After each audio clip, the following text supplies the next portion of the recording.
मैंने ना गाड़ी में एक दिन लाइटर देखा, दोस्तों ने तो कहते तुसी भी सिगरट पींदे, मैं क्या जी, कहते लाइटर दिसन डिया, वो नहीं दिसन डी। मैं क्या तुसी जो सोचा ठीक, मैं तुसी क्या मैं हाँ करती अगे रखिया क्यों जे। मैंने कहा चाय पियाओ, बताता हूँ, सिगरट पियाना नाले तुहानू चाह पियाना, आओ। बह गए।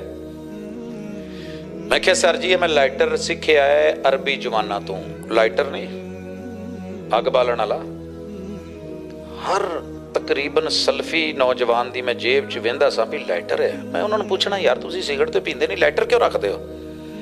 कहने लगे यार गल तो बड़ी अल्लाह नाल सी, लेकिन चल तू पुछिए तेन दस देने आ।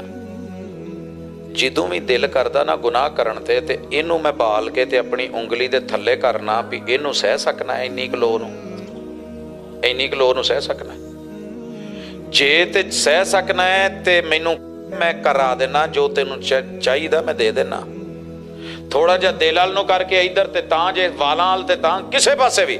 जिस्म बर्दाश्त नहीं करता मोटरसाइकिल गर्म की सीट पे बैठना गर्मियों में, जहन्नम के अंदर जाके कैसे बैठेगा? मौलाना ये सोफा तुझे इज्जत का मिल गया है, सोफा जहन्नम की आग के अंगारों पे नहीं बैठ सकेगा। मत ज़ईफ रिवायतें बयान कर, ये दिल का मामला है, शरीयत का मामला है। दिल जो कहता है ओदी ना मनो, 4 दिन रब दी मान लो, अगे रब हमेशा तुहाडी मनेगा।